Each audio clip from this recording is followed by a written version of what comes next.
solid. Ya, mau gak mau. Bulat satu suara. Waktu akan menjawab hal tersebut. Betul. Komen dari Flap TZ. Iya, butuh mungkin waktu beberapa minggu, beberapa season mungkin ya. Dari Araki sendiri dengan line up seperti ini, tapi... Tapi ingat, mereka punya timeline. Mereka punya timeline, mereka butuh klasemen untuk maju ke babak selanjutnya, Profesor. Iya. Mereka nggak bisa dengan alasan mereka butuh waktu untuk chemistry. Ya, karena waktu akan terus berjalan sampai dengan minggu yang berjalan. ke-9 dan ini yang bakal kita saksikan. Dan Iya. dia harus solid. Perlahan tapi pasti, Perlahan tiba-tiba tapi waktunya pasti. sudah habis ya kan? Iya, makanya Jangan manfaatkan terlalu- waktu sebisa mungkin. Semaksimal mungkin. Utility Jungler versus Utility Jungler. Oh. Kita akan melihat kembali kali ini perebutan Retribution dengan adanya Fredrin dan juga Barat. Ya. Apalagi melihat survive ability yang ternyata sama poinnya. Gara-gara adanya Minotaur dan juga kehadiran dari Matilda. Tinggal kita lihat siapa yang lebih cepat untuk membuat Flask of the Assist. Sehingga hal tersebut yang akan menjadi asuransi early game, mid to late game juga bagi kedua sosok jungler yang akan menjadi samsak atau sandbag dari kedua belah tim. Ini sudah memasuki match point. Ingat, RRQ harus mendapatkan 1 poin karena kalau tidak, Aura akan menghempaskan mereka ke bottom klasemen. So, Apple Arena, pada tepuk tangannya. Let's go, got the lead after. Kalau kita ngelihat dari indeks yang sempat ya kita saksikan tadi sebelum masuk ke dalam level of down Profesor KB. Ini untuk early game-nya berada di tangan dari Aura. Iya. Kelihatan mereka punya Matilda yang tentunya bisa kuat dari segi rotasi. Dan tentunya Yeskiel, apalagi sudah mempunyai IMU ya, bisa mengcopy beberapa sisi yang dimiliki oleh pemain-pemain RRQ, terutama lini depan. Dan tidak ada Purify lagi dari Aura.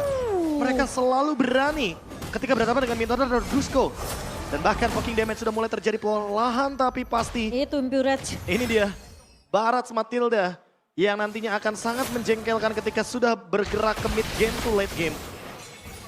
Dan posisi dari Yawi nggak akan berhenti bergerak tentunya.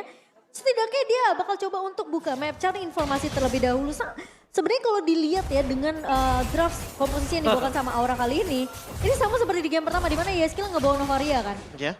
Berbedanya mungkin Matilda di tangan dari seorang Yawi. Dan jarak mungkin yang Dan menjadi pembeda. jarak juga, betul. Yeskiel kali ini harus lebih memperhatikan jaraknya. Karena kalau misalkan dia berada dalam kondisi yang bisa ditangkap oleh Brusco, ini bakal menjadi sebuah ancaman juga bagi lini belakang Aura. Tapi kalau kita lihat sebentar lagi akan ada perebutan ke arah Turtle di arah bottom lane. Mereka udah mulai harus setup terlebih dahulu sih Profesor. Dan bahkan lihat Gugu di depan sana. Dia nggak harus terlalu takut kalau ada poking yang terjadi. Karena mereka mau Matilda. Ada Matilda. Mereka mau Matilda, jadi mereka bakal lebih siap untuk setup yang terjadi di arah bottom lane. Informasi bahkan telah didapatkan dari sisi mid lane untuk dengan clear minion yang sangat cepat. Tapi yang pasti di sini kondisinya Okta dan juga Yeskiel akan sama-sama berada di level 4. Ya, dan sekarang trio mid yang tadi sempat kita bicarakan Profesor KB udah mulai kelihatan pergerakan dari Irat bersama dengan Brusco dan juga Okta. Aran akan coba untuk melakukan zoning out. Team fight akan full terjadi. Tapi nampaknya RRQ Hozi kali ini mereka tercounter dengan adanya IMU. Berhasil mendapatkan satu dapat Irat yang tenggelam di depan sana. First blood didapatkan oleh para pasukan dari tim Aura.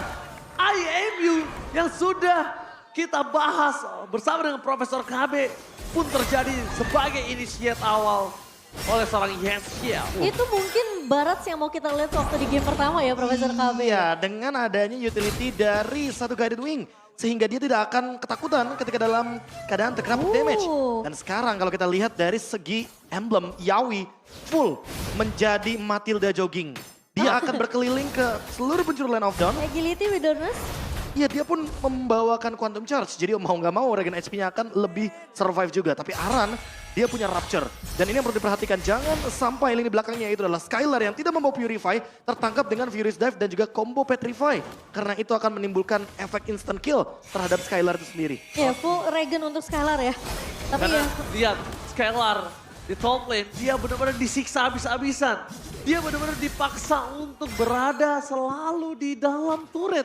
Keluar sedikit pun tak mampu Momochan kali ini. ya terlalu memaksakan juga nggak baik sebenarnya untuk dari Skylar sendiri. Karena gimana pun early mid-nya ini harus benar-benar bisa jalan. Udah mulai terdeteksi kondisi saat ini Gugun terkena dengan Minon Fury. Tapi dia masih bisa selamat dengan Yawi di sana. Sinking Eagle-nya. Bahkan bahkan melakukan sedikit gocekan yang membuat Brusco harus mengeluarkan flickernya. RRQ yang berada dalam kondisi ganking yang bahkan dia mendapatkan kerugian yang melimpah di seberang sana. Iya, dan posisi dari Yawi ya, Circling Eagle yang memang tidak menabrak karena posisinya dia melihat ada Skylar yang cukup bebas tadi di area atas sehingga tim fight tidak akan dipaksakan juga. Dari sisi Aura, RRQ akan mereset semuanya juga sehingga kelihatan sekarang perpindahan fokus mereka akan menuju ke arah turtle yang kedua. Objektifnya akan mulai dipaksakan kali ini. Apakah dari RRQ mereka mau mencoba untuk melakukan kontes? Karena lagi-lagi kita udah ngeliat Gugun ya kan dengan Detona's Welcome ini bisa melahap Irat kapanpun dia mau. Oke, Irat juga masih terlalu jauh. Sedangkan lihat di sana Aran bakal coba untuk mencari di mana keberadaan para pasukan dari tim RRQ dan ternyata perimeternya free. Jadi mereka nggak harus team fight. Yeskiel masih bisa menyimpan Minor Fury dan untuk menuju ke arah top lane mereka mau dive in pun masih bisa. Lihat Kabuki kali ini tersurprise karena Brusco melakukan cover menuju ke arah seorang Skylar. Menuju ke arah seorang Skylar dan akhirnya mereka mengurungkan niatnya. Langsung ada Terrify Kemi dan Minor Fury-nya masih ditahan. Tapi sayang sekali. Mau tidak mau Yeskiel harus mengeluarkan flicker yang mereka miliki. Aku ngelihat dua pressure ward dari Irat Profesor KB yang tidak mengenai ke arah pemain-pemain dari Aura. Pertama berada di objektif turtle yang pertama. Betul. Dan barusan berada di area midnya. So mudah sekali untuk menghindar dari pressure ward yang dibuka oleh seorang Irat. Ya, apalagi dengan banyaknya dash ability yang lagi-lagi masih bisa dibawakan.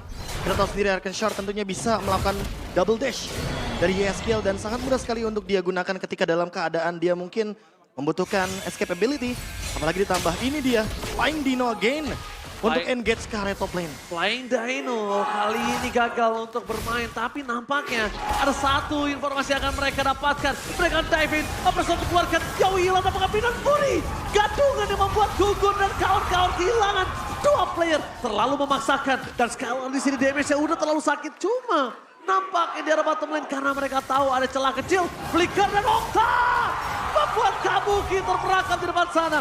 Hilang dengan sangat instan dan Aran mau nggak mau harus menukarkan satu turret di arah top lane dan dia harus relakan karena semakin dia defend cuma hanya menghilangkan nyawanya, turret pun juga tidak akan bisa diselamatkan. Wow, Yawi terlalu memaksakan padahal Circling Eagle yang sudah dibuka terlebih dahulu sebelum dia terpick off di area turret atas Profesor KB. Semua bermula karena memang tidak ada deteksi terhadap Skylar. Skylar bersembunyi di rumput belakang outer turret. Dan hal tersebut yang ternyata menjadi buah simalakama bagi Aura. Mereka melakukan inisiasi. Mereka ingin menelan Minotaurnya, tapi Minotaur dalam keadaan imun ketika dia menggertakkan gerakan Minor Fury-nya. Dan kali ini Gugun mencoba untuk menyeruduk tapi nampaknya gagal. Dipegangin oleh seorang drone tapi nampaknya ini adalah sebuah kesalahan. Mereka melihat ada satu buah kunci Yeskiel. Di sana press forward. Akhirnya berhasil menangkap Yeskiel, tidak ada Minor Fury. Gugun dipegangin kakinya bisa-habisan. Mencoba diganti dengan satu point kill dari seorang Don. Dan tidak akan bisa bertahan. Cuma ini adalah kesempatan sosok seorang Irat untuk menukar dengan Turtle. Agar para pasukan Aura tidak mendapatkan perfect Turtle-nya. Oh, dan bahkan lihat Irat tidak akan diganggu ketika mencoba untuk mendapatkan turtle yang ketiga kali ini. Tapi RRQ mendapatkan keuntungan yang cukup baik. Profesor KB berhasil untuk menembus turret di area mid juga. gak cuma itu sih, 3 outer turret. Inilah poin penting yang perlu diperhatikan, tapi Kabuki. Surprise attack tapi lihat pas dari Guiding Wave save the day for this time. Membuat RRQ gagal lagi dan lagi melakukan ganking. Less of the Oasis, bahkan Yawi untuk menyelamatkan Kabuki hampir menggunakan flickernya supaya jarak guiding win-nya jauh sekali. Dan kondisi saat ini RRQ tahu tidak ada lagi escape skill mechanism yang dimiliki dari kedua posisi Aura, Yawi dan juga Kabuki. Kayaknya sekarang Kabuki udah mulai harus berhati-hati sih untuk menyeberangi rumputan yang terlihat tidak bergoyang ya Profesor KB. Iya, semua bush jatuhnya akan ada preparation untuk fight juga. Karena RRQ kali ini lagi unggul 1000 gold. Dan keunggulan ini yang harus dimanfaatkan. Mereka harus bisa menekan dari dalam area jungle-nya agar minimal Gugun bisa kalah level. Dan Irat bisa memenangkan Battle of Retribution. Yeah. Apalagi dengan perbandingan Turtle 2-1 loh. Ketika di Lord nanti, yang harus diperhatikan adalah bagaimana cara untuk menghentikan dua pemain dari Aura. Yang pertama adalah Yeskiel, yang kedua adalah Arannya. Karena ketika Aran sudah mengeluarkan Black Dragon Form, berarti itu adalah kesempatan satu-satunya bagi RRQ untuk membalaskan setup team fight yang dari tadi dimenangkan oleh kubu Aura. Yawi juga harus mulai mengendorkan permainannya sih. Dia udah harus tahu kalau guiding win-nya dan juga Circling Eagle-nya itu udah ke target yang tepat. Dari tadi dia memang opening Profesor KB. Tapi Dia belum tahu di dalam bus itu ada apa. Ada siapa? Ada siapa? Tidak bergoyang, dapatkan Insta menuju ke arah sosok seorang Gugu. Dan ini dia, Matilda Ireland 17 for this time. Dan mereka kehilangan ke arah parfum bab. Dominasi yang udah dilakukan RRQ dengan menuju ke arah 1000 gold difference.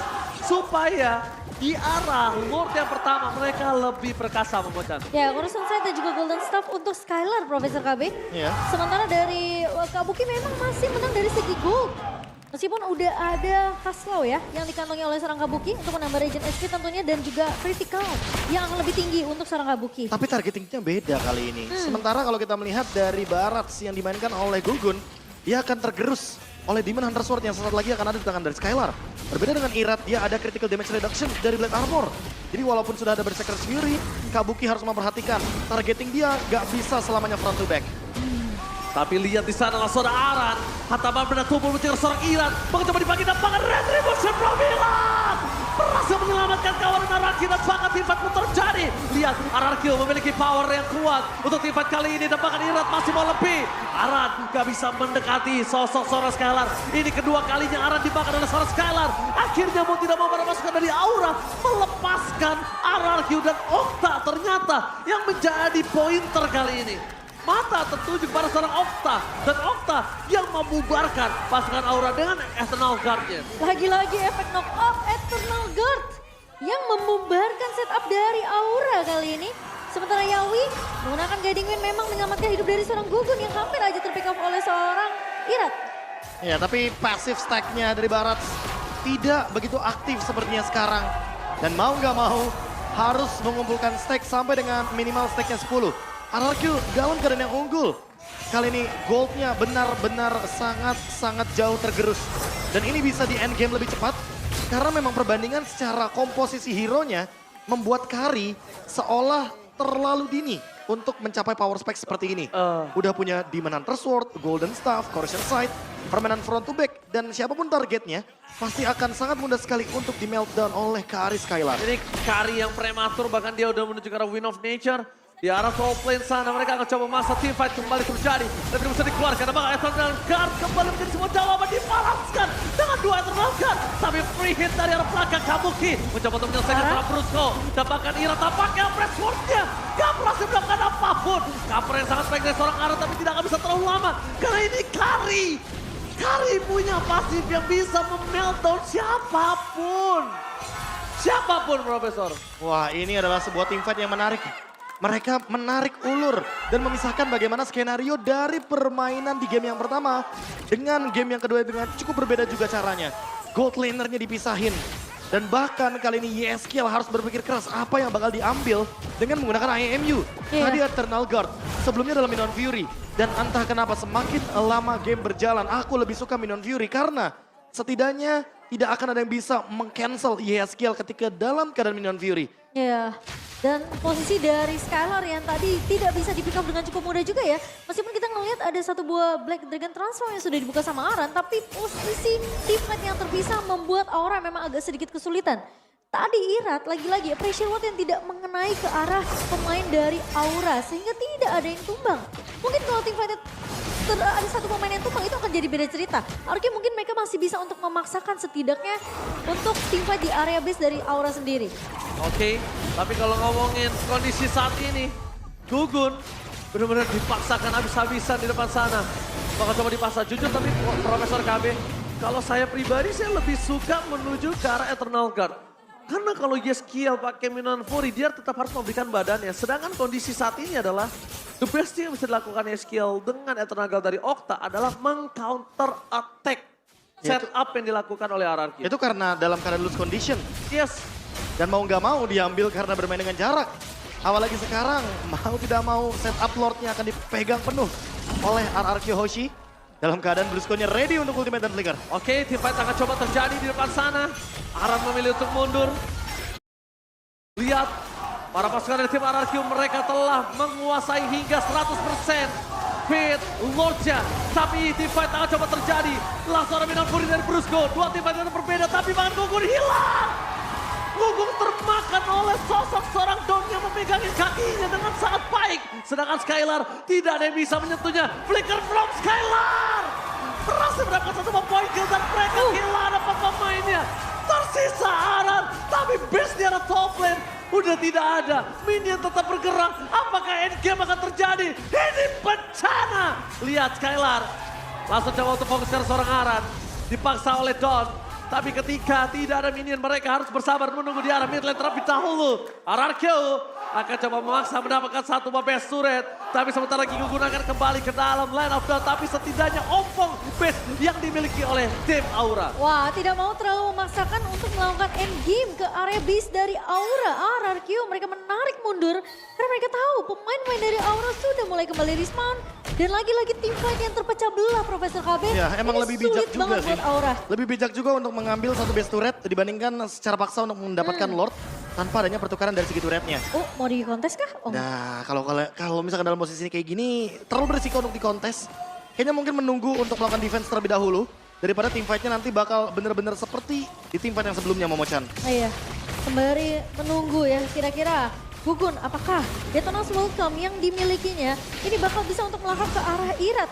Tapi ingat, Skylar dari tadi tuh positioningnya bener-bener free banget Profesor KB. Dan masalah utamanya karena mungkin Yeskiel Kabuki nggak ready dengan Flicker, sementara Okta dan Brusco itu bisa menggunakan minion kiri combo Flicker. Jadi kayak secara utility RRQ lebih siap untuk tim fight Lord kali ini. Iya, dan Yawi dipakai untuk escape mechanism aja sebenarnya. Itu boost yang selalu membuat para pasukan Aura sekarat. Dan lihat di depan sana, Retribution from Virat berhasil mendapatkan satu ball Lord. Aran memilih untuk mundur karena damage dari seorang Skylar free hitter pelana Brusco. Berhasil menghentikan sedikit pergerakan para pasukan dari tim Aura. Lihat di belakang sana, ada Don yang memegangin para pasukan dari tim Aura. Dan bahkan mereka kehilangan 4 pemainnya. Looking for wipeout, dan bahkan wipeout. Ini bencana, match point, dan RRQ menolak dipulangkan dengan 2-0 dan memaksa ke game yang ketiga. RRQ berhasil memperpanjang nafas mereka di match yang kedua. Memaksakan lagi untuk bermain di game yang ketiga, skor 1-1 disamakan.